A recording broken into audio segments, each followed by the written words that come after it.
ପହଲଗାମ ଆତଙ୍କବାଦୀ ଆକ୍ରମଣର ଭାରତର ଦ୍ରୁତ ଏବଂ ସଠିକ୍ ସାମରିକ ପ୍ରତିଶୋଧ ଅପରେସନ ସିନ୍ଦୁର ଭାରତୀୟ ନିର୍ମିତ ଅସ୍ତ୍ରଶସ୍ତ୍ର ବିଶେଷ କରି ବ୍ରହ୍ମୋସ ସୁପରସୋନିକ୍ କ୍ରୁଜ୍ କ୍ଷେପଣାସ୍ତ୍ରର ଆନ୍ତର୍ଜାତୀୟ ଖ୍ୟାତିକୁ ଯଥେଷ୍ଟ ବୃଦ୍ଧି କରିଛି।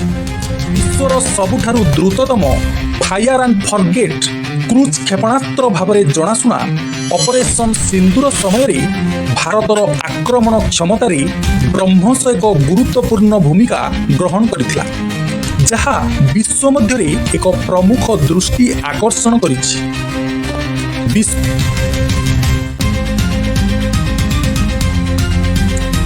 ବ୍ରହ୍ମୋସ ହେଉଛି ଏକ ସୁପରସୋନିକ୍ କ୍ରୁଜ୍ ମିସାଇଲ୍, ଯାହାକୁ ଭାରତର DRDO ଏବଂ ରୁଷିଆର NPOM ସଂଯୁକ୍ତ ଭାବେ ବିକାଶ କରିଛନ୍ତି। ଏହାର ଗତି ମାକ୍ 2.8ରୁ 3.0 ମଧ୍ୟରେ ଥାଏ, ଯାହା ଶବ୍ଦର ଗତିରୁ ପ୍ରାୟ 3 ଗୁଣ ଦ୍ରୁତ। ଆରମ୍ଭରେ ଏହାର ପହଞ୍ଚ 290 କିଲୋମିଟର ଥିଲେ ବର୍ତ୍ତମାନ ଏହି ସୀମା 450 କିଲୋମିଟର ପର୍ଯ୍ୟନ୍ତ ବଢ଼ିଛି ଏବଂ ଏକ ନୂଆ ଭର୍ସନ 800 କିଲୋମିଟର ପର୍ଯ୍ୟନ୍ତ ପରୀକ୍ଷିତ। ବ୍ରହ୍ମୋସ ମିସାଇଲ୍ ଜମିରୁ ଜମି, ସମୁଦ୍ରରୁ ସମୁଦ୍ର, ସମୁଦ୍ରରୁ ଜମି ଓ ଆକାଶରୁ ଜମି ପର୍ଯ୍ୟନ୍ତ ନିକ୍ଷେପ କରାଯାଇପାରେ। ଏହାର ଫାୟାର ଆଣ୍ଡ ଫରଗେଟ୍ ସୁବିଧା ଅଛି, ଯାହା ନିକ୍ଷେପ ପରେ ମିସାଇଲକୁ ନିୟନ୍ତ୍ରଣ କରିବା ଦରକାର ନଥାଏ। ଏହା ଅତ୍ୟଧିକ ସଠିକତା ଦେଇଥାଏ, ଯାହାର CGP 1 ମିଟର ଠାରୁ କମ୍। ଏହାର ଦ୍ରୁତଗତି ଶତ୍ରୁଙ୍କ ପ୍ରତିକ୍ରିୟା ସମୟକୁ ହ୍ରାସ କରେ ଏବଂ ଏହା ସବମାରାଇନ୍, ଏୟାରକ୍ରାଫ୍ଟ କ୍ୟାରିୟର ବିମାନ ଓ ମୋବାଇଲ ଲଞ୍ଚର ଭଳି ବିଭିନ୍ନ ପ୍ଲାଟଫର୍ମରେ ଲଞ୍ଚ ହେବାକୁ ସକ୍ଷମ ହୋଇଥାଏ।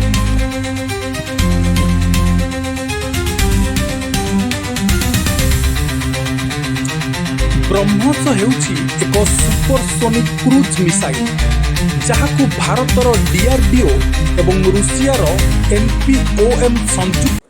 ଭାରତ ଏବଂ ବିଶ୍ୱରେ ନୂଆ ରକ୍ଷା ଶକ୍ତି ଭାବେ ଉଭେଇ ଆସିଛି। ବ୍ରହ୍ମୋସ ମିସାଇଲ୍ ପ୍ରତି Vietnam, Philippines, Egypt, Indonesia, Saudi Arab ଏବଂ ମାଲେସିଆ ଭଳି ଦେଶମାନେ ବେଶ୍ ଆଗ୍ରହ ପ୍ରଦର୍ଶନ କରିଛନ୍ତି।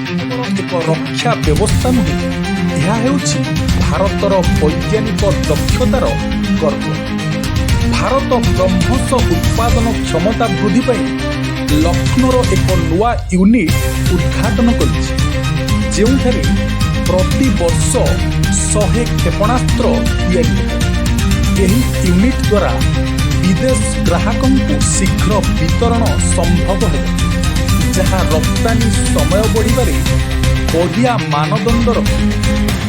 ଏହି ଲକ୍ଷ୍ୟ ପୂରଣ ମାନେ କେବଳ ଆର୍ଥିକ ଲାଭ ନୁହେଁ, ବରଂ ଭାରତ ଏବଂ ଏକ ବିଶ୍ୱସନୀୟ ରକ୍ଷା ଉପକରଣ ନିର୍ମାତା ଭାବରେ ଉଭୟ ଏସିଆ ଓ ମିଡିଲ୍ ଇଷ୍ଟ ଦେଶମାନଙ୍କ ମଧ୍ୟରେ ସ୍ଥାନ ପ୍ରତିଷ୍ଠା କରିଛି।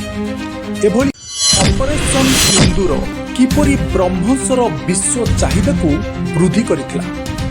ଅପରେସନ ସିନ୍ଦୁର ସମୟରେ ଭାରତ POK ଏବଂ ବେଲୁଚିସ୍ତାନରେ ପ୍ରମୁଖ ଶତ୍ରୁ ଭିତ୍ତିଭୂମକୁ ଧ୍ୱଂସ କରିବା ପାଇଁ ବ୍ରହ୍ମୋସ ସହିତ ସଠିକ୍ ଆକ୍ରମଣ ବ୍ୟବହାର କରିଥିଲା। ବାସ୍ତବ ଯୁଦ୍ଧ ପରି ପରିସ୍ଥିତିରେ କ୍ଷେପଣାସ୍ତ୍ରର ପ୍ରଦର୍ଶନ ଏହାର ନିର୍ଭର ଯୋଗ୍ୟତା ଏବଂ ମାରାତ୍ମକତାକୁ ବୈଧ କରିଥିଲା। ଭୁବନେଶ୍ୱରରୁ ଧନଞ୍ଜୟ ହୋତାଙ୍କ ସହ ସୂର୍ଯ୍ୟ ନାରାୟଣ ନାୟକ, ଟିକେ ନ୍ୟୁଜ୍ ମିଡ଼ିଆ।